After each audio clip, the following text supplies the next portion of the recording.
Hey y'all, happy Wednesday.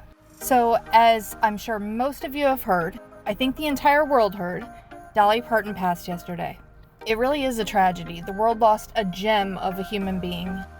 She will be sorely missed, but her legacy will live forever. And amidst all of that happening, I had a sale yesterday that caught me off guard, but then realized it made absolute sense. You're going to see that sale a little bit later on.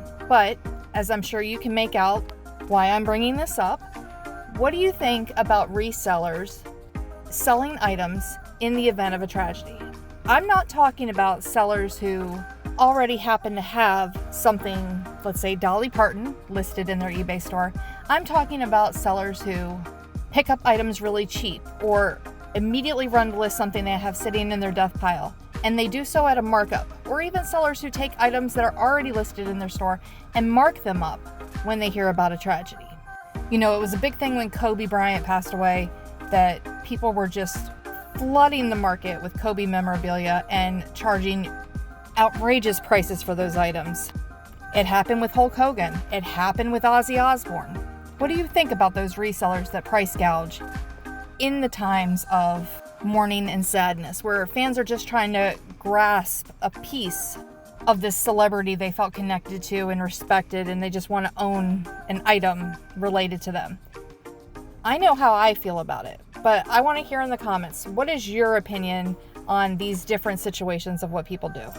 Let's start with pulling some of our items and we'll talk about it a little bit more. This is an American Greetings vintage 1984 coffee mug that says, "Good morning," on it with a cute little rooster waking you up.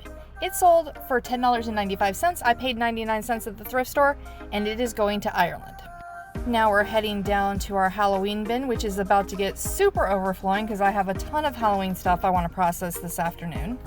But glad these are moving out. These are two little wine bags, and I found them at an estate sale. One's new in the bag, the other one was open, doesn't have a bag with it. But they are made by Pottery Barn. So you know these had a huge retail tag when they were first on the shelf. I paid $2. Somebody sent me an offer for $20, and I accepted. Next up, we have some new old stock going out, and I pick up new old stock sheets, bedding, linen, things like that anytime I can. Now, unfortunately, the packaging on this one has seen better days. It's gotten quite fragile, and so it started to tear here, but the sheet is still brand new, and this is a fitted sheet for a double-sized bed made by Cannon. Cannon made great bedding as well as towels back in the day. I think they still might. I paid $1 at an estate sale. It sold for $15.95. Now we're going to grab the item that I'm talking about. Now this is a CD that I picked up at Goodwill easily a year ago. In fact, I know for a fact it was last summer because I remember where I was when I was listing it, and it was definitely a summer activity. This is a brand new sealed CD of Dolly Parton, Linda Ronstadt, and Emmylou Harris, and just called Trio. Did a bunch of songs together, which I think is beautiful and nice. There's that beautiful lady right there on the front. They're all beautiful women, actually.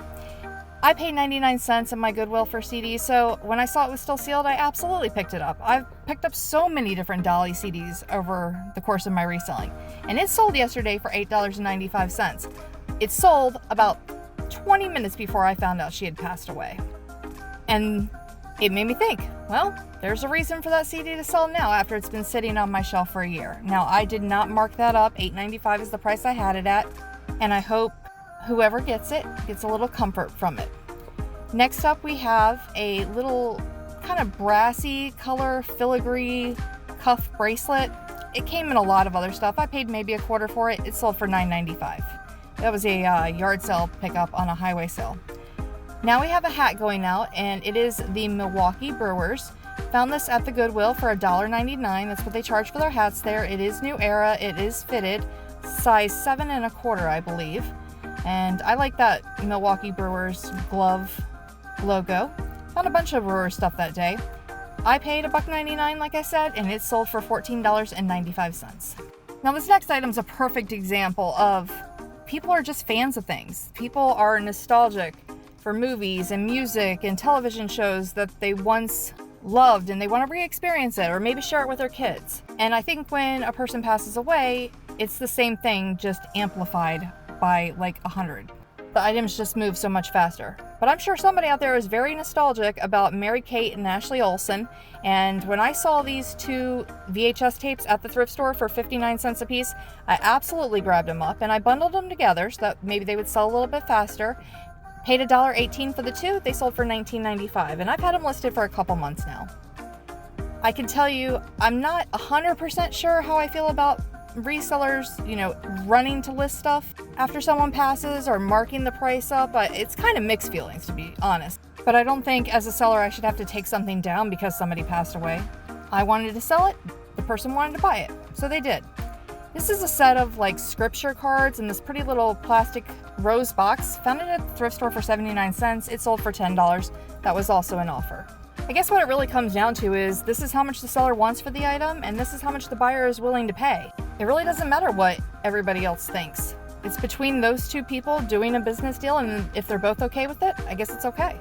This little giraffe is Sophie, and she is a teething toy for a baby. Kind of a little bit of a bolo. Paid 50 cents, sold for $11.95. Not as fast as I would have liked. So I have $9.69 into all these items, and they sold for $122.65, which is 12 times my money.